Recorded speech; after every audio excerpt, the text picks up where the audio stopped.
Hello everyone, कैसे हैं आप लोग। आई होप आप अच्छे होंगे। इस वीडियो में हम देखने वाले हैं बॉड मास रूल के बारे में है ना। बॉड मास देखेंगे कि बॉड मास के रूल से हम कैसे किसी क्वेश्चन को सॉल्व कर सकते हैं। तो बॉड मास का मतलब आप जानते हैं कि हर एक वर्ड का मतलब होता है। बी मतलब ब्रैकेट, ओ मतलब order of power. Order of power मतलब जो भी पहले पावर आएंगी उसको हम पहले सॉल्व करेंगे। फिर डी मतलब होता है डिवीजन, एम मतलब होता है मल्टीप्लिकेशन और ए मतलब होता है एडिशन और देन एस मतलब होता है सब्सट्रैक्शन, है ना। तो इस ऑर्डर में कोई भी क्वेश्चन को अगर हम सॉल्व करते हैं तो हमारा ईजिली सॉल्व हो जाता है कोई भी क्वेश्चन। तो क्वेश्चन देखते हैं किस तरीके से हम क्वेश्चन सॉल्व करेंगे बॉड मास का रूल लगा करके, है ना। इसमें ज़्यादा कुछ है नहीं, बॉड मास का रूल लगा करके आप इसको क्वेश्चन को सॉल्व करेंगे। तो पहला क्वेश्चन देखते हैं कि किस तरीके से हम बॉड मास का रूल लगा करके सॉल्व करेंगे। जैसे ये लिखा हुआ है 24 डिवाइड, फिर ब्रैकेट में लिखा हुआ है 4 + 4 डिवाइड बाई 2, है ना। इस तरीके से अगर आपको कोई क्वेश्चन दे रखा है ना, तो आप क्या करेंगे, जो ब्रैकेट वाली चीज़ें हैं उसको पहले आप सॉल्व करेंगे।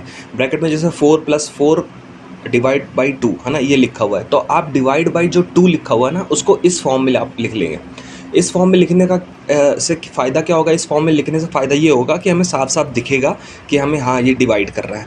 तो आप जानते हैं बॉड मास के अकॉर्डिंग हमें पहले डिवाइड करना पड़ता है। तो हमने इसको 4/2 को डिवाइड किया तो 2 आया, 2 को अगर हमने 4 को ऐड कर दिया तो 6 आ गया, है ना। तो ये कितना हो गया, 24 डिवाइड बाई 6, है ना। 24 डिवाइड बाई 6 हो गया। अब इसको फिर हम अपॉन के फॉर्म में लिख लेंगे। हाँ, अगर हम अपॉन के फॉर्म में लिखते हैं तो फिर ये किस तरीके दिखेगा, 24/6, है ना। 24/6। अब 24/6 को आप फिर सॉल्व करेंगे तो आप हमारा कितना आएगा, 4, आंसर 4। ठीक है। तो इस तरीके से आप बॉड मास का रूल लगा करके आप सॉल्व कर सकते हैं। ऐसे ही अगर हम दूसरे क्वेश्चन की बात करें, जैसे ये दूसरा क्वेश्चन है 5/15/3 × 2 - 6, इस तरीके से लिखा हुआ है। तो हम क्या करेंगे, पहले जो डिवीजन की चीज़ें हैं उसको हम पहले सॉल्व करेंगे। तो हम पहले इसको लिख लेंगे, जैसे 4 × 15/3 × 2 - 6, इस तरीके से लिखा हुआ है। तो जो हमारी डिवीजन की चीज़ें हैं ना, डिवीजन करने वाला है उसको पहले सॉल्व करेंगे। डिवीजन जैसे 15/3 है ना, इसको पहले सॉल्व करेंगे। तो 5 × 15/3 कितना हो गया, 5 हो गया, × 2 - 6, है ना। तो अगर इसको, जैसे ये डिवीजन सॉल्व हो गया, अब मल्टीप्लिकेशन सॉल्व करेंगे। तो 5 × 5 × 2 कितना हो गया, 50 होगा। 50 में से अगर 6 माइनस करते हैं तो हमारी क्या वैल्यू आ जाएगी, 44 आ जाएगी। इस तरीके से हम जो है बॉड मास का रूल लगा करके कोई भी क्वेश्चन को हम सॉल्व करते हैं। अब जैसे कि ये ब्रैकेट में लिखे हुए हैं, है ना, तो पहले ब्रैकेट वाली चीज़ें हम सॉल्व करेंगे। जैसे ये पहले सबसे अंदर ब्रैकेट है 30 - 10, 30 - 10 20 हो गया, है ना।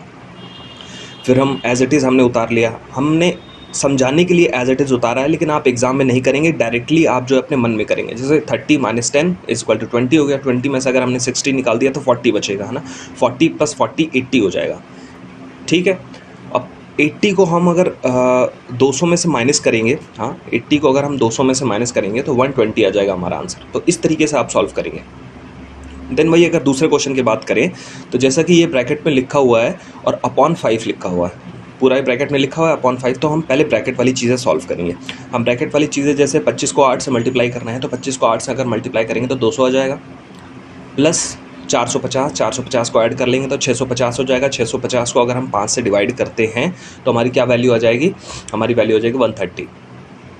ठीक है। तो इस तरीके से आप कोई भी क्वेश्चन को सॉल्व करेंगे। फिर इसके बाद ये वाला क्वेश्चन है, जैसे कि ये ब्रैकेट में है, ये ब्रैकेट में, तो दोनों के ब्रैकेट पहले हम सॉल्व कर लेंगे। तो ये ब्रैकेट हो गया 7 × 6 42 हो गया हमारा।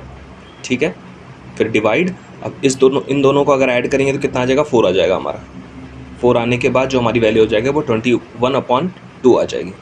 अब अगर पॉइंट में कोई वैल्यू दे रखी है, ऑप्शन अगर पॉइंट में है तो आप इसको और सॉल्व कर लेंगे तो हमारा पॉइंट में क्या आ जाएगा, 10.5।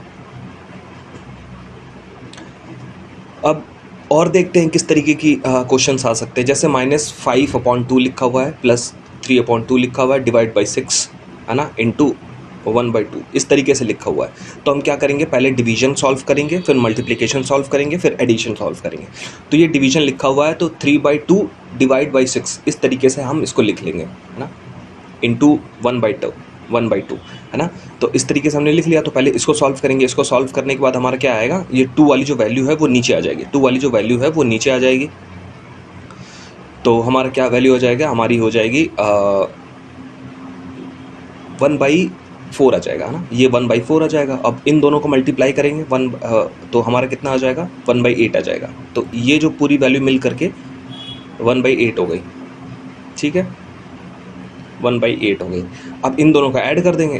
इन दोनों का ऐड करना आप जानते हैं, नीचे का एलसीएम ले लिया, एलसीएम से 8 आया, 8 से फिर हम इसको करेंगे। तो पूरा अगर एलसीएम लेकर के अगर इसको सॉल्व करते हैं तो हमारा -20 + 1 आ जाएगा अपॉन 8 हो जाएगा। अब इसको सॉल्व करेंगे तो -19 अपॉन 8 आ जाएगा। इस तरीके से आप सॉल्व करेंगे स्टेप बाय स्टेप बॉडमास का रूल लगा करके।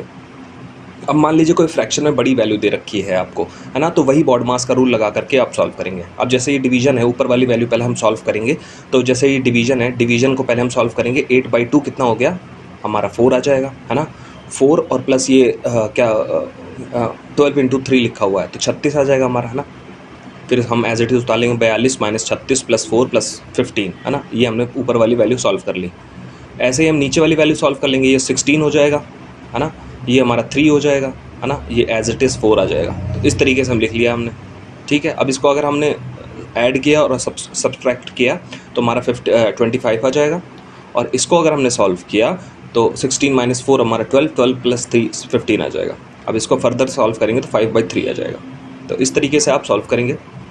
अगर मान लीजिए इस तरीके से कोई आपको वैल्यू दे रखी है 113 × 87, 113 × 87 अगर आपको दे रखा है तो इसको किस तरीके से सॉल्व करेंगे। तो हमें ये दिख रहा है कि 100 में से ये जो है 13 ज़्यादा है ना, और ये 100 में से 13 कम है ना। तो a² - b² का हम फार्मूला लगा देंगे। a² - b² का फार्मूला क्या होता है, a + b a - b, है ना। तो हम क्या लिख लेंगे, 100 + 13, ठीक है, 100 - 13, है ना। फिर a + b का हम फार्मूला जानते हैं तो हम वो पुट कर देंगे।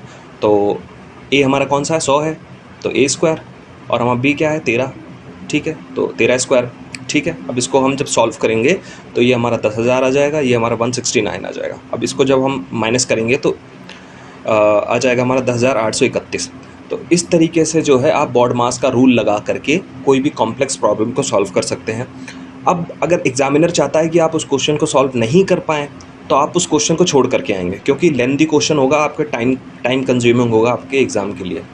सो अगर इजी क्वेश्चन है तो आप उसको देखते ही आप समझ जाएंगे कि हाँ ये सॉल्व हो सकता है कि नहीं, और अगर थोड़ा लेंथी क्वेश्चन है तो उसको आप छोड़ करके आएंगे, क्योंकि बॉडमास का रूल जो है एक लिमिट तक ही आप उसको लगा सकते हैं। अगर लेंथी क्वेश्चन है तो आप उसको नहीं लगा पाएंगे। So thank you.